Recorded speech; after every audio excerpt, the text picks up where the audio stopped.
le gouvernement prévoit un déficit record en 20 ans. Vous avez dit que vous allez devoir prendre des décisions difficiles. C'est où que ça va faire mal exactement?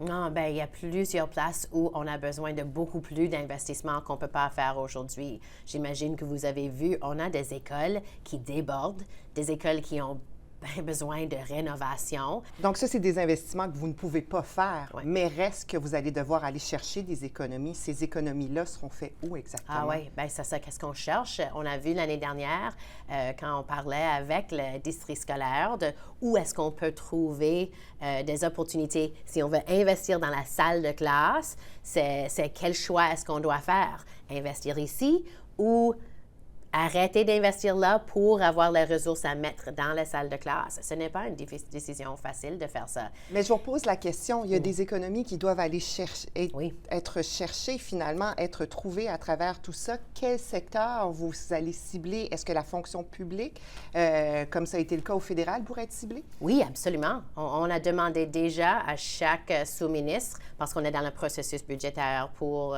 le budget de l'année prochaine déjà, de trouver où est-ce qu'ils peuvent réduire leurs dépenses par des chiffres, des gros chiffres. Ce n'est pas 1 ou 2 qu'on demande à chercher, c'est 10-15 Est-ce qu'ils peuvent trouver ça? Est-ce qu'on doit réduire nos employés? On cherche des façons qu'on peut faire ça parce que l'ancien gouvernement a vraiment augmenté la fonction publique par des mille et des mille de travailleurs. Alors, on cherche des choses qu'on peut-être peut faire d'une autre façon. Il y a des exemples même avec la technologie, de places où on peut utiliser la technologie et pas les ressources humaines.